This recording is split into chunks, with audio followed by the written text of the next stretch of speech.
Bagaimana kalau suami yang telah berzina lalu dia merasa bersalah, hidupnya tidak tenang, hingga dia akhirnya bilang sama istrinya, istrinya pun memaafkan, yang penting suaminya bertaubat. Tapi si suami malah untuk menutupi zinahnya supaya halal. Maksudnya apa ini? Untuk menutupi dosa zinanya supaya halal, kita nikah siri aja. Si suami bilang kepada selingkuhannya, bagaimana Ustaz, anak dan istrinya terluka karena ulah suami itu. Dia maksa tetap akan menikahi selingkuhannya itu. Istrinya kalau tidak mau disuruh mundur. Makasih Ustaz. Tentu saja laki-laki yang melakukan kemaksiatan atau perempuan yang melakukan kemaksiatan itu kalau dia tidak bertaubat, ini kita bicara kalau tidak taubat, maka pasangannya sudah boleh untuk bercerai. Laki-laki boleh ceraikan istrinya atau perempuan boleh mengajukan perceraian, gitu kan? Kalau tidak taubat, kalau dia taubat maka terbuka pintu taubat, asal taubat nasuha, asal taubat nasuha. Gitu. Ini dulu poin. Kalau masalah kasus dia mau menikahi selingkuhannya, ini bab lain, bab lain. Ke ibu secara pribadi nggak boleh nolak poligami. Ibu secara pribadi nggak boleh nolak. Itu hukum Allah, gitu kan? Tapi kalau ibu sudah berjalan kemudian tidak tahan, boleh ibu ajukan perceraian, gitu kan? Ini hukum syar'inya begitu. Ini bukan berarti karena dukungan terhadap suami ibu yang melakukan itu, tapi enggak, gitu kan?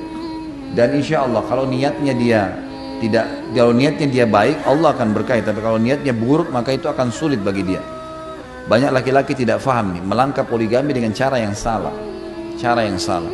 Kasus misalnya daripada gitu kan, daripada haram lebih baik kita menikah saja. Jadi pernikahannya hanya kena lari dari masalah hal-hal yang seperti ini salah. Nggak sehat poligami seperti itu, gitu kan? Allahu a'lam. Jadi lebih baik memang dua-duanya bermuhasabah. Kalau saya sarankan ibu, kalau memang menganggap itu adalah hal yang tidak baik, misal membahasakan pada suami, poligami dengan wanita yang pernah berzina tidak tepat, dinasihatin, gitu kan? Karena itu tidak baik. Itu juga apalagi akan berbaur dengan saya, berbaur sama anak-anak, bagaimana? Itu poin diingatkan. Kalau tetap juga tidak mau, lalu terjadi pernikahan, setelah terjadi pernikahan ibu merasa tidak bisa tahan karena masalah berbau perasaan dan sebagainya, ibu punya khiyar namanya. Khiyar boleh minta cerai. Tapi perempuan tidak boleh minta cerai karena poligami terjadi. Tidak ada celah syar'inya. Karena itu perintah agama dia lakukan, gitu kan? Tinggal bagaimana kita berdoa sama Allah untuk bisa menerimanya. Jadi jawaban syar'inya begitu. Tidak bisa kita cari sisi yang lain. Jadi nggak boleh perempuan, saya mau cerai kalau suami saya nanti poligami. Ini sama saja dia bilang kalau kau lagi ibadah saya ceraikan. Kalau kau sholat malam, saya tidak akan tinggal sama kamu sebagai istri. Gak mungkin, karena itu perintah agama, gitu kan? Tinggal bagaimana keduanya harus memahami dalam konsep menjalankan poligami ini bukan main-main ini bukan main-main.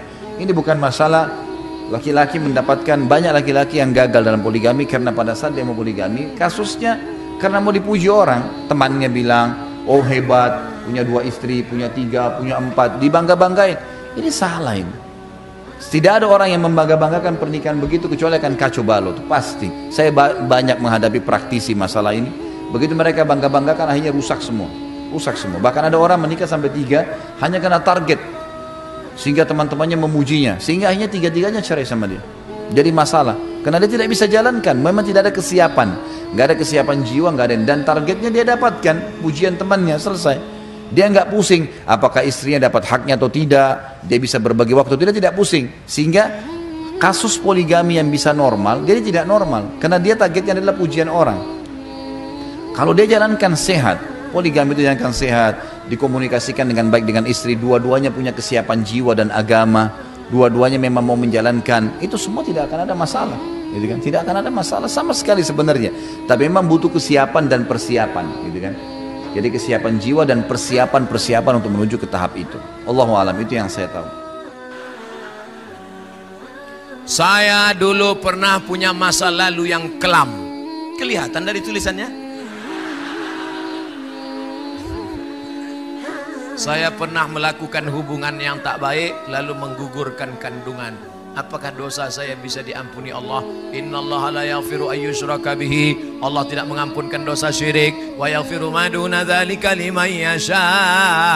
Allah mengampunkan dosa selain itu. Dosamu 2. Pertama, kau melakukan hubungan terlarang. Yang kedua, engkau sudah membunuh janin. Tangisi Apa syarat taubat itu? Ada 3. Yang pertama, an-nadamu fil qalbi, menyesal. Yang kedua, al-iqraru bil lisani. Apa itu iqrar bil lisan? Istighfar. Astaghfirullah Rabbal bara, astaghfirullah minal khataya. Yang ketiga, al-itmaru alla ya'uda ilaihi abadan, tekad yang kuat untuk tidak kembali kepada perbuatan dosa. Kalau engkau masih gadis, menikahlah. Kalau engkau masih lajang, menikahlah. Karena sudah mau dekat bulan suci puasa, nanti ada yang membangunkanmu sahur. Kalau tidak, siapa yang membangunkanmu? Memang mau bangun pakai mercon? Ingat, diampunkan Allah segala dosa-dosa. Amin. Bagaimana bila seorang wanita sebelum menikah dia sudah berzina? Na'udzubillahi minaz zina. Mudah-mudahan jamaah dijauhkan kita, istri kita, anak-anak kita, keluarga kita dari zina. Ini termasuk dosa yang buruk. Lalu dia menikah dengan laki-laki lain, dan kepada suaminya dia mengakui kalau sebelum menikah dia sudah berzina dengan laki-laki lain, dan dia sudah bersumpah kepada suami tidak akan mengulangi perzinahan itu lagi. Tapi karena lemahnya iman, sang istri melakukan kesalahan lagi, dan dia selingkuh dengan mantannya, dan dia berumah, dia berzina lagi. Bagaimana dosa perempuan seperti ini? Apakah masih bisa diampuni dengan taubat nasuh? Allah jamaah. Ini ana dengar seorang syekh ditanya oleh seorang wanita. Dia mengatakan, "Syekh, ana menikah dengan seorang suami, lalu suami ana kerja keluar negeri. 5 tahun ditinggal. Dan dalam kondisi 5 tahun itu ana sering berzina." Na'udzubillah. Mungkin juga ingat ya para suami, jaga Allah, Allah akan jaga keluarga kita. Dan engkau juga ketika memilih seorang istri, kau pilih istri yang soleh.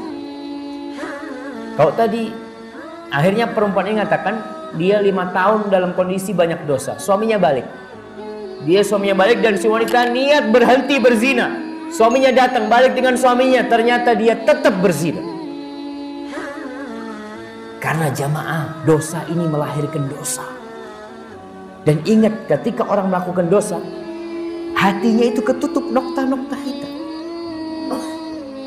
Dan terus akhirnya ada orang melakukan dosa karena kebiasaan, bukan karena dia menikmatin itu dosa. Makanya kenapa orang tua yang berzina, orang sepuh yang berzina itu tidak bakal dilihat sama Allah Subhanahu wa taala pada hari kiamat. Karena sarana untuk berzina di dirinya itu sudah nggak ada. Dia sejatinya sudah kadangkala mau berzina harus minum obat-obatan. Nah, tapi masih berzina. Dan dia sudah tidak menikmati, bahkan sakit semua tubuhnya ketika selesai berzina. Tapi kenapa? Itu azab dari Allah. Dia dibikin terus berzina. Kebiasaan. Maka perempuan yang tadi ini kalau dikatakan masih bisa bertobat, nah, asalkan benar niat, jangan berputus asa dari rahmat Allah. Dan anak katakan jangan cerita kepada siapa-siapa dosamu. Jangan cerita kepada siapapun. Ustur, tutupin aibmu. Oh, curhat sama Allah SWT. Tapi kalau engkau bertanya tentang apakah ada pintu taubat, nah, Allah membuka pintu taubat. Allah mengatakan innallaha yaghfirudz dzunuba jami'an. Allah mengampuni semua dosa asalkan dia bertobat dengan taubatan nasuha. Taubatan nasuha yang pertama apa? Berazam untuk tidak mengulangi, menyesali, niat untuk tidak mengulangi dan meninggalkan perbuatan itu.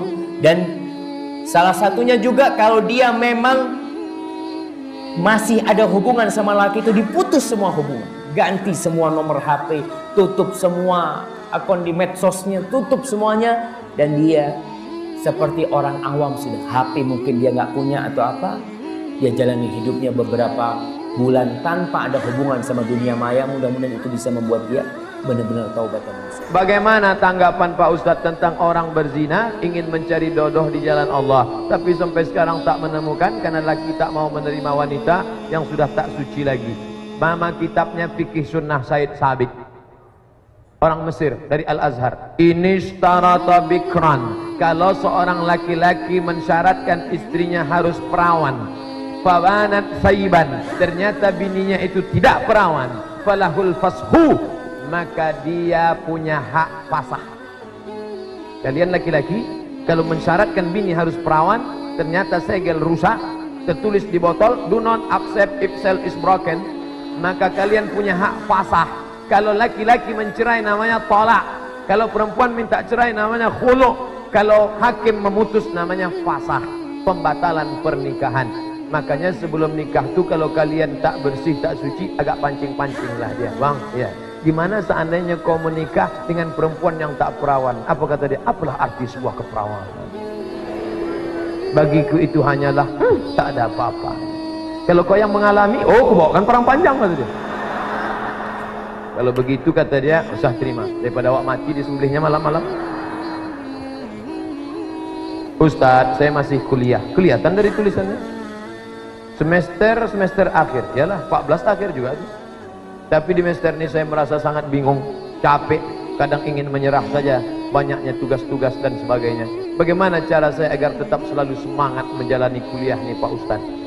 Orang cuti dulu setahun kerja di Malaysia, cuci piring, nabung, baru bisa kuliah. Orang pergi ke Makkah kerja dulu, ngasih nasi kotak, baru bisa kuliah. Kau sudah semester akhir tak juga semangat, mati aja lah.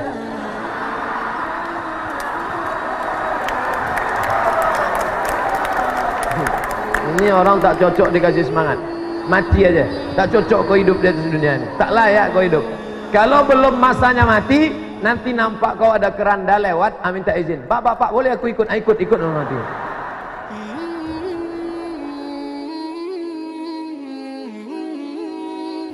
Ustadz, saya menikah tidak memilih karena kesolehannya, tapi karena saya sudah berzina dengannya dan sekarang saya hanya ingin taat kepada Allah. Walau suami saya jauh dari sunnah, saya harus bagaimana? Saya suka bersedih, berjalan sendiri dalam mencari ridha Allah. Saya sering tersiksa dengan perasaan kalau ini salah saya memilih laki-laki yang tidak soleh. Tapi dulu pun saya menikah karena keadaan yang tidak bisa untuk saya memilih. Karena saya tidak mungkin menikah dengan laki-laki lain dengan kesalahan berzina yang sudah saya perbuat. Na'udzubillahi minas zina. Semoga Allah menjaga anak, cucu kita, keluarga kita dari zina. Jamaah, zina itu termasuk dosa besar.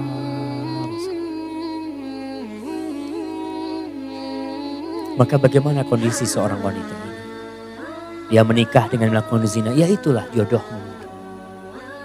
Karena az-zaniyah itu, az-zani la yankihu illa zaniyah atau musyrikah. Pezina itu tidak menikah kecuali dengan pezina pula atau seorang musyrik. Jadi kondisi dia menikah, ya udah selesai pernikahan itu. Apa sekarang harus dilakukan?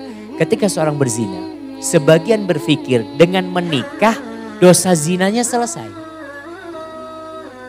Ya kan anak sudah kawin, sekarang udah sah, udah ada buku hijau, belum selesai dosa zina.